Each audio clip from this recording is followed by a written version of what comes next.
Oblasť, na ktorú sa ja najviac zameriavam, je katechéza detí predškolského veku. Je to obdobie, vieme, že mnohí psychológovia hovoria o tom, že človek sa formuje do koľkých rokov. Do nejakých 3 až 6 rokov a následne sa už iba rozvíja alebo napráva to, čo tam bolo vložené.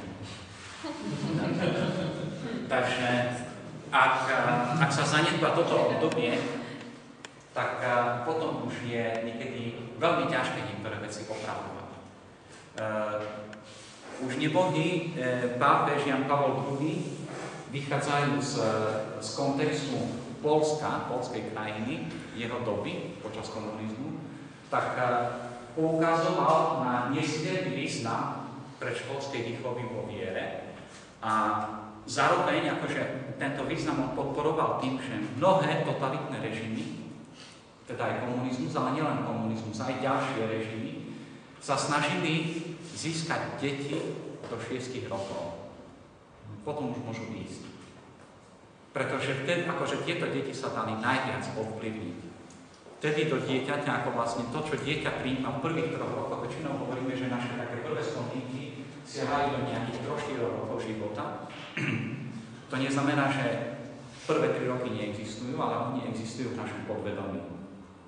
A vieme z psychológie, že podvedomie asi vo veľmi výraznej miere ovplyvňuje následne správanie človeka v celom jeho živote. Takže to, čo psychoanalýza dnes robí, je, že sa snaží analyzovať veci, dostávať do tých najnižších období života a tam niečo napraviť, uzdraviť a tak ďalej. Dokonca do prenatálneho obdobia. Že už toto obdobie prenatálne je takisto súčasťou formovania identity človeka.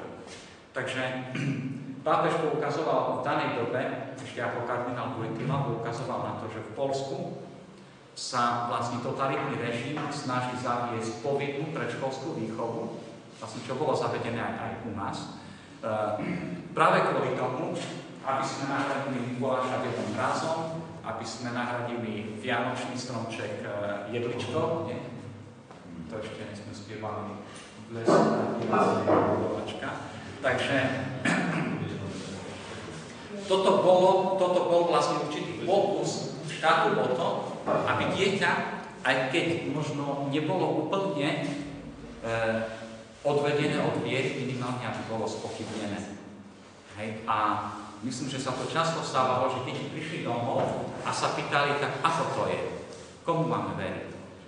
A tí, ktorí troška poznáte malé deti, ktoré pôjdu do škôlky, tak to dieťa doma vymýšľa a nechce jesť, ale v škôlke povie všetko. Sa neodváži odporovať. Učiteľ je preto dieťa sa stáva v materskej škole ešte väčšou autoritou ako rodič doma.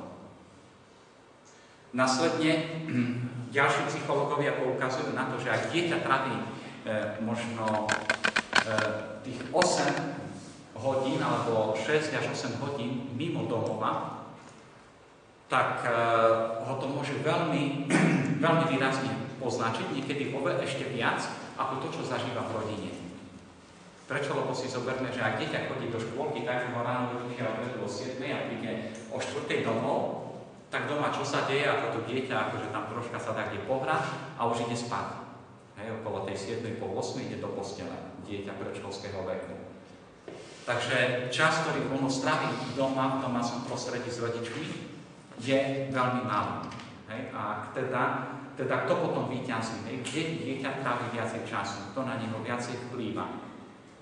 A preto je veľmi dôležité, aby sme sa aj v dnešnej dobe zasadzovali za to, aby dieťa malo možnosť už aj v materskej škole sa stretávať aj s určitými informáciami o viere, alebo možno aby už bolo teda vychovávané k viere, alebo minimálne, aby nebolo spochybňované. Takže ak tam nebude žiadna náboženská výchova, aby nebolo spochybňované vo viere v škole, v materskej škole. A následne výzva pre cirkev, aby sa snažila robiť možno všetko preto, aby týmto malým deťom už mohlo byť ponúknuté niečo z obsahu viery. Niektorí kňazi mi povedali, že keď vidím také malé deti, tak neviem, čo s ním robiť. ako teda, ako ho vychovávať vo viere. Tak prídeme a budeme spievať, niekedy Ježiško bol maličký, nikdy nie len ďalší.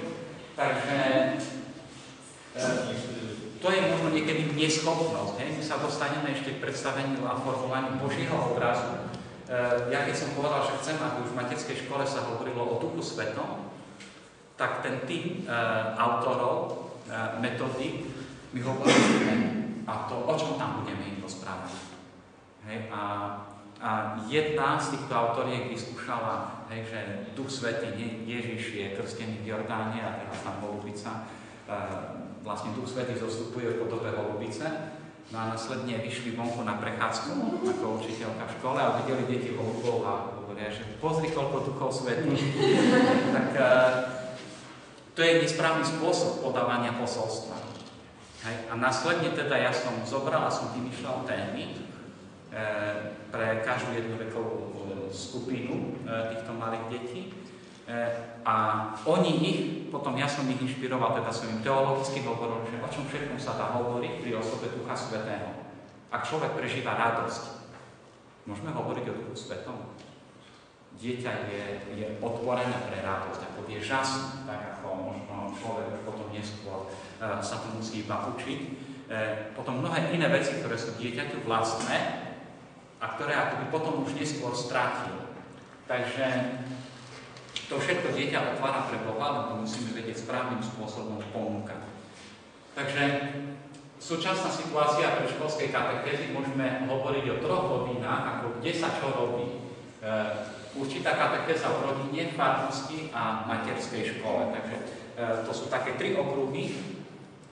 A ideálne je, ak sa tieto 3 okruhy dokážu, alebo 3 prostredia, v ktorých sa dieťa pohybuje, ak sa dokážu zladiť. Takže najväčší vplyv na dieťa daného veku má samotná rodina. A v rodine môžeme hovoriť, my si to potom budeme rozoberať každú jednu časť, o určitej modlitbe, o biblickej iniciácii, formovaní Božieho obrazu, liturgii, formovanie svedomia, alebo rozvíjanie morálneho vedomia a socializácii dieťaťa. Takže toho všetkého sa môže dotýkať katekéza v rodine. Ja som robil jeden prieskum na vzorke nejakých 500 ľudí z miest, aj z dedín, to bolo také rôznorodné. A zisťoval som, že aká je situácia teda našich rodín na východnom Slovensku. Tá situácia vyzerá veľmi pozitívne. Skúmal som začiatok modlitby. Mnohí rodičia povedali, že sa začali s deťmi modliť od prvých mesiacov života. Následne, keď som skúmal formu modlitby, tak som sa pýtal, že keď dominujú vlastne tradičné kresťanské modlitby, tak ako sa mohli modliť tradičné kresťanské modlitby od prvých mesiacov života? To znamená, že pri každom prieskume sa hovorí, viete, že máte presné výsledky o nepresných údajoch. To znamená, že niekedy tí rodičia možno, že aj pozitívom je to, že niekedy možno odpovedia tak, ako by chceli to robiť. Že oni to síce tak nerobia, ale si aj uvedomujú, že asi tak by to bolo dobre urobiť. A následne len je otázka, či aj im dáme nejakú ponuku, že ako to môžu robiť. Takže formy modlitby tu vidíte hneď, práve to, čo som hovoril, 90%. Takže nemohol to zodpovedať teda realite úplne. Následne pravidelnosť modlitby, myslím, že víťazí večer a spoločná modlitba, pri spoločnej modlitbe víťazí Pána. Možno je pekné, keď sa mama modlí s dieťaťom, teraz v jednej práci, tak som reagoval na to, že tam tá osoba napísala, že to nejakých 10 rokov života človeka to miluje matka, alebo je tam dôležitá a otec až potom nastupuje. Niekedy možno niektorým chlapom by to aj vyhovovalo, bo si povedia tiež, že to malé mesačné babetko, ja neviem, ako ho mám zobrať na ruky.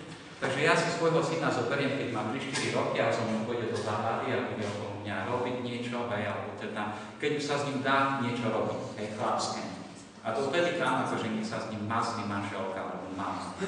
Tak určite to nie je správne. otec má nezastupiteľné miesto od počatia dieťaťa, akože už spôsob, akým komunikuje so svojou manželkou a tak ďalej. Ale to vidíme, že aj teda v spoločných modlitbách viacej víťazí mama ako otec. Následne znova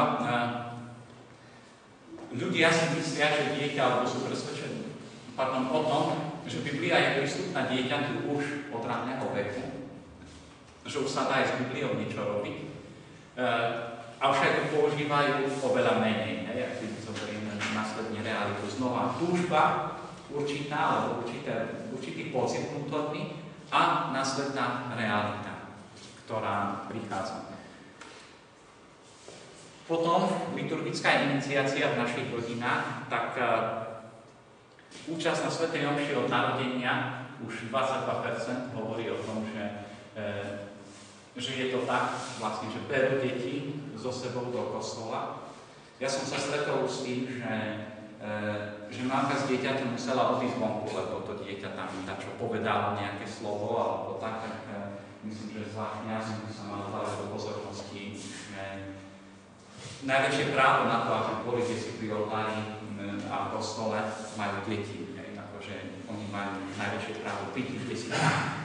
Samozrejme, že ak dieťa začne akože chytí nejaký amok alebo už je tam dlho a začne plakať, tak myslím, že každá rozumná mama alebo otec zoberie to dieťa jednoducho odíde preč. A chvíľu vlastne akože nejakého výkriku tak zvládne. Tam je samozrejme aj následne dôležité, že ako je to dieťa uvádzané do detského života. Ale ono nemusí všetko prežívať v rovine racionálnej, ale určite sa to dostáva do jeho podvedomia. Je to kontakt so spoločenstvom a zároveň s Bohom. Takže preto sa veľmi odporúča, aby tie deti už od malička boli brané do kostolov. V nových kostoloch myslím, že sú vyhradené aj priestory pre matky s deťmi. Ja by som tam upozornil, že je to veľmi dobré. Ideálne je, ak z daného priestoru môže dieťa vidieť, čo sa deje na oltári. Pretože iná sa dostane kočikáre a ešte hračkáre. A bufet. A začne aj pre rodičov. Tak. Takže ja som mal takú peknú skúsenosť, ako moja sestra vychovávala vlastne malého, takže do kostola žiadne sladkosti, žiadne hračky, žiadne bufet. A keď bol v kostole, mala asi 3 roky a nejaká staršia pani sedela vedľa, on bol s babkou a on bol vlastne činkou. On ju nezobral, točil sa preč od nej a keď bolo dajte si na pokoja, všetkým by som dával do okola ruku, ale tie pani nevolala. Ona nevedela, že ako sa má správať v kostole. Takže je dôležité teda skúmať, že ako to dieťa reaguje. Každé dieťa je iná osobnosť. A preto určite nie je dobré ho tam ťahať na silu. Ale hľadať spôsob, ako to dieťa tam priviesť. A postupne, akože to dieťa, ako sa tam naučí žiť. Takže vždy je to na určitej kreativite, ale by som povedal, že aj správcu farnosti, ktorý má hľadať spolu s rodičmi určité riešenia, že ako vlastne to zrealizovať. Takže tu vidíme, že hlavný problém na svätej omši je dĺžka a neprimeranosť veku dieťaťa. Niekedy stačí, ak ten kňaz, ja neviem, niekedy stačí, že ten kňaz tie deti registruje a sa na nich usmeje, že sú tam tie malé deti. Alebo, ja neviem, keď dáva kríži, niekedy po svätej omši, tak bola taká diskusia, že či má kňazi dávať deťom kríži počas svätého prijímania už, alebo až potom. Ja by som tam nevidel veľký teologický problém, ak kňaz dáva krížiky aj počas prijímania, že príde mama s dieťaťom, tak to nie je problém, akože dá tomuto dieťaťu kríž. Po svätej omši je výhodnejšie preto, že ten kňaz má možnosť sa k dieťaťu prihovoriť, možno niekedy povedať iba nejaké jedno slovo, aby to nebolo iba také neosobné značkovanie detí. Takže aby mohol vstúpiť do nejakého osobnejšieho kontaktu. A to dieťa niekedy, ono bude žiť raz, myslím, že mi hovorili, to bolo nejaké prinášanie plodov, jesenných či akých. A ja som potom tie plody rozdával deťom, a tam nejaká mama vravela, že detsko prišlo natešené domov, že dostalo cibuľu. No ale dostalo cibuľu v kostole, hej, to nie je kopa cibule, ani ju nezie, hej, ale tak to znamená, že dieťa niekedy nepozerá na to, čo vy mu dáte, hej, či nejaké kľúče od auta, ale dieťa vníma vzťah a vníma možno akože veci ináč ako dospelí. Ďalej, morálna formácia dieťaťa, akože pohľad rodičov. Rodičia si myslia, že teda dieťa už je schopné rozlišovať dobro a zlo. My si povieme, že akým spôsobom sa to vlastne vyvíja. Následne znova zaujímavé je, že prepáč sa viac odporúča hovoriť rodičom ako ostatným, alebo Pánu Bohu. Hej, tam 90% a potom už polovica. Teda. Možno tým druhým ľuďom podľa toho, kto to je, hej, že či máme sa ospravedlniť alebo nemáme. A potom ešte z danej oblasti možno je zaujímavý fyzický trest. Iba 4% rodičov, a tam bola vzorka nejakých 600-700 ľudí. Hej. Iba 4% používajú fyzický trest vo výchove. Myslíte, že je to reálne? Nie. Nepovedali pravdu. Áno, lebo vedia, že fyzické tresty sú v škole zakázané. Takže ja sa nemôžem priznať k tomu, že dieťa tu tam niekedy na zadok. Takže vás ste to přehodili.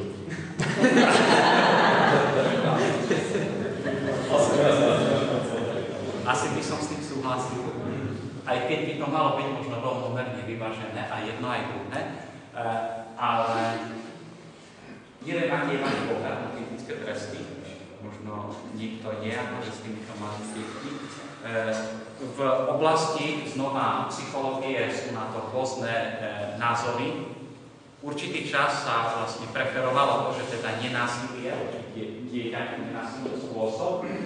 Avšak ďalšia skupina odborníkov, ktorí sa venujú deťom, hovorí o tom, že ja by som to tak zjednodušene povedal, že niekedy má dieťa svoje uši na zadku. Takže niekedy mu treba dohovoriť tak, aby tu počul, a niekedy, aby počul kde si vzadu. Avšak problémom fyzického trestu vo vzťahu k dieťaťu nikdy nebude to, že to dieťa dostane na zadok. Problém je, ak rodič vlastne má nervy a vtedy, hej, to znamená, že druhýkrát dieťa niečo robí a ja sa zabávam, smejem, hej, zatlieskam mu a inokedy, pretože prídem vynervovaný alebo niečo ma vytočilo a to dieťa ešte akože znova tam robí nejaké opičky, za ktoré predtým som sa smial a ono to robí znova a vtedy dostane, hej, alebo rodič na ňom začne kričať. A dieťa je zneistené a nevie teda, že čo je správne, čo má robiť. Takže fyzický trest áno, ale vždy má byť primeraný, má byť doprevádzaný určitým dohovorom alebo prípadne určitým vysvetlením. Môže to byť aj hneď pri tom, keď to dieťa dostane na zadok a je dôležité sa spýtať, vieš, za čo to bolo? A to dieťa vo väčšine prípadov povie, že vie. Aj keď to bolelo, aj keď pláče, aj keď ďalej bude ešte krucovať, ale vám povie, že vie, dieťa má zmysel a citlivosť pre pravdu. A nie je na čo to bolo, tak treba to zopakovať.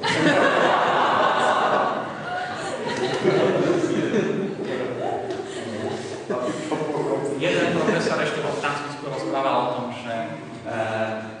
že ako zistiť, akože dvaja súrodenci, ktorí už, on tam poukazoval na ten zmysel pre pravdu, dvaja súrodenci, ktorí čo si doma vystroja. A zrazu prídu rodičia a sa pýtajú, kto to urobil? Spravilo sa to samo, nie že samo to urobil, ani ja, ani on, ale samo. No a hovorí, že následne ako zistiť, kto to bol? Tak hovorí, že rodič sa prihovorí zadku dieťaťa, hej, to znamená, že dostane aj jeden, aj druhý. Obaja začnú plakať, ale ten, ktorý dostal právo, plače menej.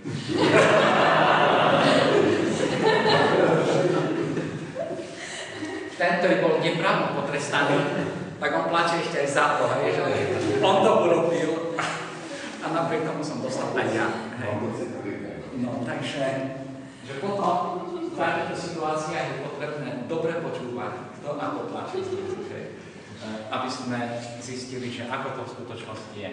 Takže to je morálna formácia, následne socializácia, alebo teda privádzanie dieťaťa do spoločenstva. Tak znova je to prejavenie určitej túžby, ale následne vyjadrenie možno určitých neznalostí. Myslím, že veľa je vo vysvetľovaní, pretože zvlášť tieto dve odpovede, že rodičia očakávajú niečo od farnosti, nejakú ponuku, a následne možno tá ponuka s ním neprichádza. Z druhej strany, zo strany kňazov, niekedy kňazi povedia, ja dávam ponuku a neprichádza záujem. My sme však zodpovední za určitú ponuku, nie za to, koľko ľudí príde. Hej, a niekedy možno zvlášť aj mamičky, ktoré sú doma na materskej dovolenke, tak niekedy môžu privítať aj určité neformálne stretnutia, že môžeme sa kdesi stretnúť nezáväzne, neformálne, možno v nejakom priestore, kde sa stretnú mamičky s deťmi a môžu jednak ako sami si vymieňať určité skúsenosti, potom deti sa môžu zahrať a tiež im môže byť niečo ponúknuté. Hej, tá viera nie je o tom, že vlastne to dieťa od rána do večera počúva Sväté písmo, hej, už od 3 mesiacov, aby bolo infiltrované Božím slovom, ale viera má byť súčasťou nášho života, má to byť niečo spontánne. Následne očakávanie zo strany materskej školy, tak myslím, že zatiaľ realita je taká, že možno veľmi nevyužívame to, čo nám štát ponúka. Máme veľké výhody na Slovensku oproti Čechám asi. Z toho, že nová reforma školstva hovorí o tom, že materská škola, teda aj štátna, aj cirkevná, teda hovoríme o štátnych materských školách, je povinná zabezpečiť náboženskú formáciu dieťaťa, náboženskú výchovu, ak o to rodičia žiadajú. A o náboženskú formáciu nemusí požiadať 100% rodičov. Stačí, ak, dajme tomu, prídu 5 rodičia, ktorí budú žiadať náboženskú výchovu o umožnenie náboženskej výchovy v materskej škole. Následne je to na správcovi farnosti, aby zabezpečil. Možno tí rodiči, vlastne materská škola, riaditeľka možno povie, keď ide o 4 deti a danému človeku nemôžem zaplatiť hodinu, ktorý tu príde. Takže vy 4 teda sa dohodnete s daným človekom, ktorý tu príde, odučí tú hodinu, odíde preč, tak akože ja to umožním. Riaditeľ je povinný to umožniť, lebo je to v zákone, teda reforma, vlastne ako štátny vzdelávací program pre predškolskú formáciu detí je záväzný, akože je to právny dokument, ktorý je záväzný pre každého riaditeľa materskej školy. Následne je otázka, nakoľko máme ľudí, ktorí sú pripravení, čo si také robiť. Hej, to znamená, že ísť do škôlky, aby to malo aj zmysel, hej, aby to nebolo následne trápenie detí. Teraz myslím, že sa rozbieha u nás určitý projekt možnosti doplnenia si aj určitého vzdelania pre predškolskú výchovu v materských školách. Ja by som v tomto smere netlačil ani tak na to, aby tam malo byť nejaké, kto vie, aké teologické vzdelanie, lebo naozaj by som rešpektoval to, že nie každý, teda aj z kňazov, aj z učiteľov náboženskej výchovy, nie každý vie komunikovať s malým dieťaťom. Hej. Niekedy, a to dieťa ono vycíti, akože tam sa nestačí, akože vy môžete zahrať niečo pred stredoškolákmi, alebo nejakými 7-8. To dieťa, pre dieťa bude dôležité, ako sa vy na neho pozeráte. A či viete vstúpiť do jeho sveta. Hej, to dieťa vycíti, kto vie vstúpiť do jeho sveta a kto nie. Ak ja mu chcem odovzdať posolstvo bez toho, aby som vstúpil do sveta dieťaťa a aby som sám vedel tomuto posolstvu, tak to dieťa to veľmi ľahko spozná a následne to nebude prijímať. Takže to bude mať kontraproduktívny výsledok. Preto ideálnou osobou v materskej škole je samotný učiteľ, učiteľka, vlastne učiteľka, s ktorou to dieťa prichádza do kontaktu. Ak takáto osoba v štátnej materskej škole nie je, tak potom je potrebné hľadať niekoho, nejakú mamičku alebo niekoho, kto je aj na materskej a príde tam s dieťaťom a odučí vlastne ako, alebo urobí s deťmi stretnutie náboženskej výchovy alebo niekto, ale tam by som vyžadoval naozaj oveľa dôslednejší výber osôb, ktoré pôjdu do materských škôl, ako pri učiteľoch na základných školách, už na stredných. A hlavný dôraz by som kladol na schopnosť daného človeka komunikovať s danou vekovou skupinou. Nestačí mať metodiku. Ja som vo Francúzsku som chodieval do materských škôl a potom aj som sa zúčastňoval stretnutia rodín, kde mámy prišli s deťmi a následne bola pripravená nejaká katechéza pre deti, ktorú zabezpečovali akože ľudia, ktorí to tam organizovali, ale zároveň aj tie mamy samé pripravovali niečo pre tie deti. A tam bolo jasne vidno, ako jedna mamka, ona si pripravila akože určitú časť katechézy pre tie deti, ale ja som mal pocit, že odpovedá nejaký šiesták na základnej škole, odpovedá z jednej otázky, ktorú si vytiahol, alebo ktorú má. To znamená, že tá mamka, ona rozprávala o všetkom, ale som bol až zarazený, že asi mala trému, možno niekedy viac sa sústreďovala na samotný obsah ako na deti. A tým pádom deti samozrejme, akože keď vy ich neregistrujete, tak oni začnú akože tieto malé deti vypínať a potom budú robiť niečo iné. Že neudržala ich pozornosť. Takže tam je veľmi dôležité teda, aj na to, aby sa možno daný človek aj rozbehol pri danej skupine, ale vyberať vhodnú osobu. Takže to je na adresu materských škôl, ktoré by sa mali teda vo väčšej miere propagovať v rámci farnosti. Následne žiadosť o katechézu vo farnosti. To číslo 178, to bol počet farností, ktoré som kontaktoval v istej dobe, je iba minimum, kde existujú nejaké takéto aktivity alebo akcie, ktoré sa ponúkajú pre túto vekovú skupinu. Potom detské sväté omše, tam to číslo môže byť troška skresľujúce v tom smysle, že máme dedinské farnosti, v ktorých tých detí nie je veľa. A niekedy ten kňaz tam si povie, mám tu 5 detí, malých nejakých, alebo mám tu, ja neviem, 15 detí. A či sa pre takúto malú skupinu oplatí robiť nejakú detskú svätú omšu. By som povedal, že možno niekedy, aj keď nie, možno úplne, že to bude detská ako omša za účasti detí, tak minimálne by som reflektoval tie deti, že si poviem, jedna omša v určitej frekvencii, možno týždni, alebo môže to byť aj v nedeľu, ale aspoň raz chcem reflektovať aj túto skupinu. Možno už len tým, že všetkým malým deťom dám nejaké cukriky, alebo nejaký obrazok, alebo niečo im poviem, takisto akože oslovím aj tie malé deti. A tie deti, oni hneď na to reagujú, keď zrazu akože niekto, ako najskôr nepočúvajú vôbec, dajme tomu, keď máte príhovor, ako je nejaká kázeň v kostole, tak tie deti samozrejme, že vypnú, lebo tá kázeň je pre dospelákov. A zrazu, keď oslovíte deti, tak oni najskôr vás nepočujú, musíte to ešte raz opakovať a následne začnú reagovať, akože, že tie deti zrazu sa pozerajú, že niečo sa od nich chce. A hoci nemajú odvahu odpovedať, tak ich odpovede už sú v ich srdci. Že každé dieťa premýšľa, že ako by reagovalo, ako by odpovedalo. Aj keď nepovie odpoveď nahlas, tak už ju má kde si v sebe. A preto sa to oplatí robiť. Aj keď niekedy, zvlášť pri detských omšiach, myslím, že je potrebné si dávať pozor na kladenie otázok. Pretože tie deti vám niekedy porozprávajú všetko, čo sa v rodine deje, a následne rodičia sú z toho šokovaní, že to dieťa všetko tam akože vytiahlo vonku.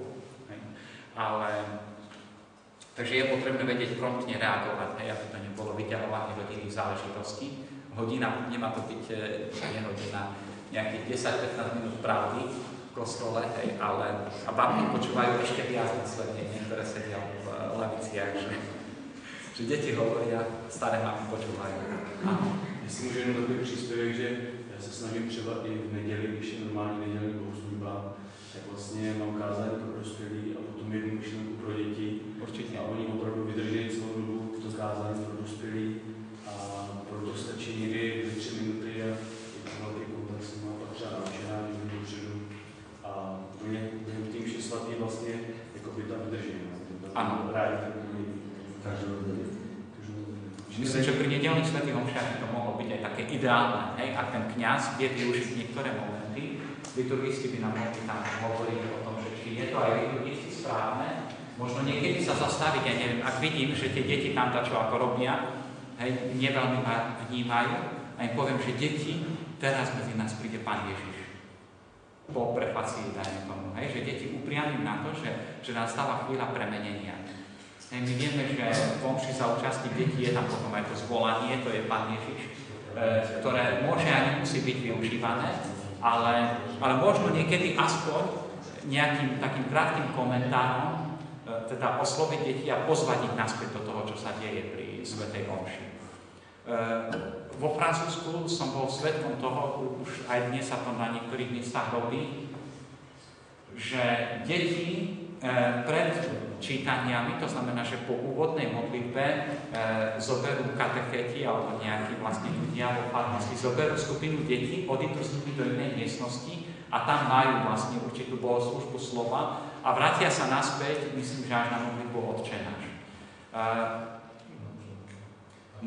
Ako ja osobne som akože týmto nebol nadšený, lebo si myslím, že to dieťa, aj keď nerozumie úplne, akože práve ak kňaz dokáže, takto by som povedal, punktuálne počas svätej omše nejakým spôsobom reagovať na prítomnosť detí v kostole, tak myslím, že to je tá forma, ako ich vťahovať do spoločenstva.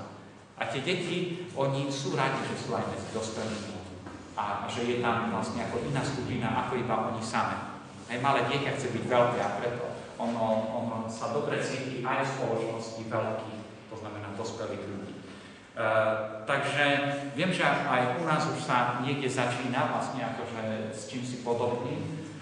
Ja osobne zatiaľ ma to nepresvedčilo ani to, čo som videl, ako v niektorých farnostiach, samozrejme, že ja som to nerušil, ale ma to nepresvedčilo, že je to dobrý spôsob, ako to dieťa priviesť k aktívnejšiemu prežívaniu Eucharistie. Skôr by som bol za to, že po svätej omši rodičia idú na piknik a deti akože majú nejaké aktivity a tak ďalej, že vlastne tam už počas nejakého slobodného času v nedeľu každá veková skupina sa kdesi nájde a spolu prežíva niečo. A tá farnosť pripraví možno určitú animáciu pre jednotlivé skupiny. Takže tak. No a toto je situácia materských škôl. Tak z toho myslím, že to nemusím veľa hovoriť. Zatiaľ viac menej náboženská výchova sa učí v materských školách cirkevných a mnohí, vlastne akože väčšina, treba 17 škôl hovorilo o tom, že náboženská výchova pozitívne vplýva na dieťa. Pretože je rizo antropologická. My veríme tomu, že kresťanstvo je antropologické náboženstvo. Teda náboženstvo, ktoré zodpoveda hlbokým túžbám človeka a zodpoveda teda jeho aj psychológii, aj fyziológii.